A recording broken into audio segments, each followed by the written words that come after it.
There has never been a time in recorded human history when the world has been free of conflict. It's a sad commentary on who we are as humans, that we just can't have peace. It seems that as a species, we are ill-equipped to make peace. So, it should get our attention when Jesus says in Matthew chapter 5, "Blessed are the peacemakers, for they will be called children of God." For me, when I consider all the list of qualities that Jesus says are going to characterize people who are blessed by God, this one is the least controversial. So, why doesn't Jesus start his list with the one we can all agree on? After all, who doesn't want peace? It would seem from history that the answer to the question is actually not many of us or none of us want peace. We could say, of course, well, I want peace, but really what we're really saying sometimes is, I want peace as long as I can have what I need, desire, or believe that I'm entitled to enjoy and have peace at the same time. There's no trouble finding peace in times of plenty. There's no trouble finding peace when we all agree. But that is actually exceedingly uncommon. Peacemaking is no picnic, and that's why it's such a unique quality in our world. Why doesn't the whole list of Beatitudes start with, "Blessed are the peacemakers"? Well, I think it's because before we can become peacemakers, something deep has to happen in us by the grace of God. If you look at the movement of the Beatitudes, from the first one to the last, you'll see the first four tend to relate to our relationship with God. The last four tend to speak to how we relate to one another.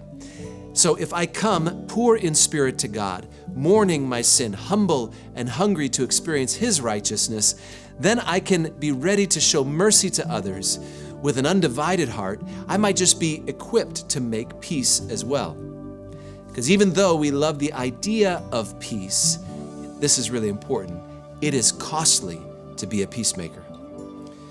Ephesians 2:14 says this, "For Christ Himself has brought peace to us. He united Jews and Gentiles into one people when, in His own body on the cross, He broke down the wall of hostility that separated us." Jesus brought peace to us, but it was costly. Think about it. At creation, God spoke and things came into being. That was straightforward, elegant, even beautiful. The God who created spoke and brought form and beauty from nothingness and chaos. But to bring reconciliation and healing to His creation, there was so much more involved and at much greater cost. The whole universe was formed with a word, but peace and reconciliation came only with the suffering and the sacrifice of the Son of God. That was what was required to make peace between me and God. And the Apostle Paul says that that's how God broke down hostility that separates people from each other. At the heart of the peacemaking that Jesus is talking about is not self-interest, but the realization and the recognition of what God has done for me.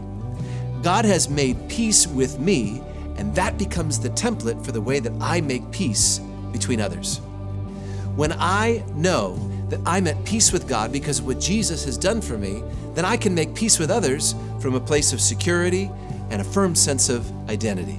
Romans 8, verses 14 to 16 says this, "For all who are led by the Spirit of God are children of God." There's that phrase again. "You have not received a spirit that makes you fearful slaves. Instead, you received God's Spirit when He adopted you as His own children, and now we call Him Abba, Father." Once I'm settled that Jesus has brought peace to me, then I become secure in my identity as a son or a daughter of God.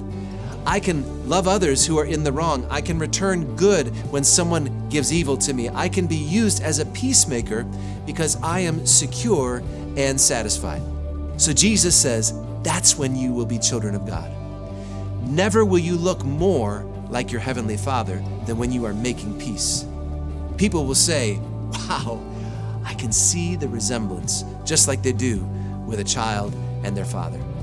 Blessed are the peacemakers, for they will be called children of God.